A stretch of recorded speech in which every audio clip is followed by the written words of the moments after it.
5 seconds.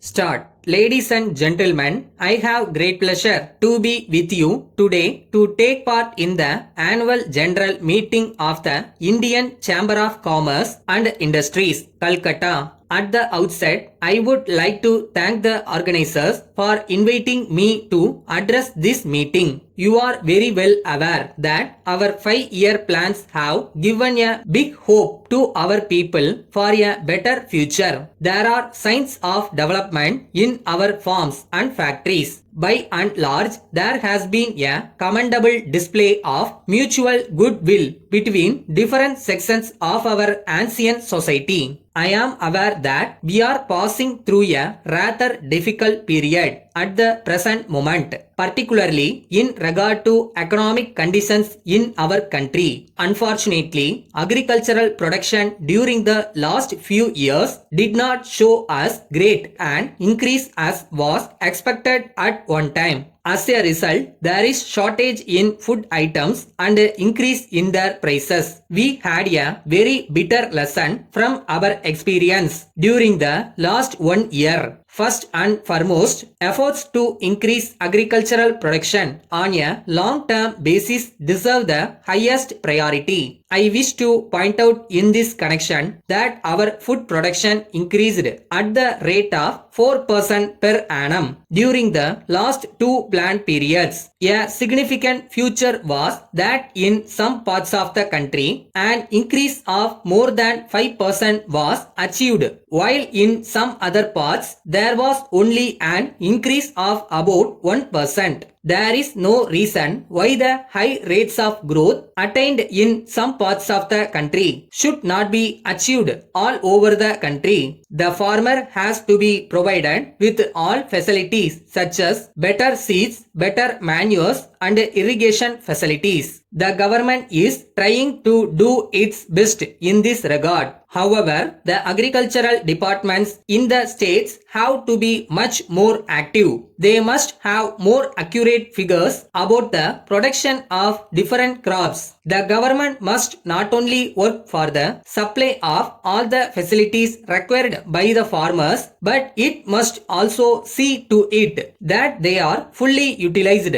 There must be a common and consistent link between these departments and the farmers so that one helps and supports the other. The assent in the next 5-year plan must be on the well-being of the common man. In the course of the next 10 years or so, it will be our aim to ensure a minimum living standard to our people. In the realization of this objective, the private sector will necessarily have to play an important role. With this in view, the investment envisaged in the private sector as a whole would be more than 40% of the total investment in the next 5-year plan. We in India are very well aware that industrialization is also important for the economic development of our country. It is essential because it increases the supply of goods which people need. It also provides employment and livelihood to our growing population in a much faster way. We are also aware that there are many difficulties in the way of setting up new industries. The shortage of foreign exchange is the major problem. I am, however, happy to tell you that many developed countries in the world have come forward to help us in the matter of setting up new industries in India. We are much thankful to these countries. I once again thank you for the opportunity given to me and wish you success in your deliberations. Letter from Messrs. Brown and Company, London to the Executive Director, National Enterprises Limited, Bombay. Dear Sir, we have great pleasure in acknowledging the receipt of your letter of the 25th instant. We thank you very much for your further order for the supply of the electric motors. We, however, regret to inform you that we are not able to accept your order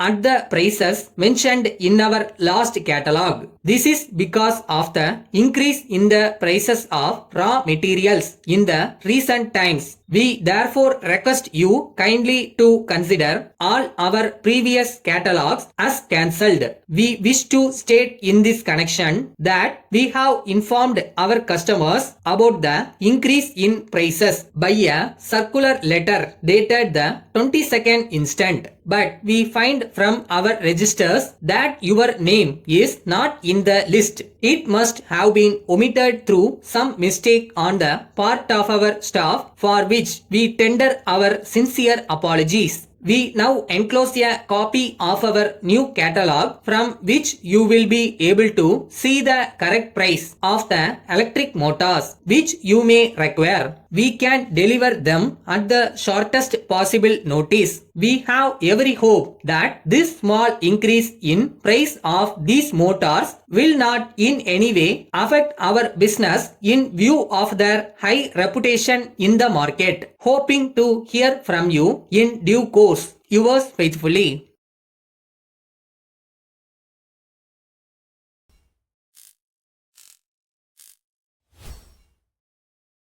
வெற்றி ஒன்றும் அடைய முடியாத இலக்குலாம் இல்லை. அவங்களால முடியும்னா நம்மளாலையும் முடியும். அவ்வளோதான்.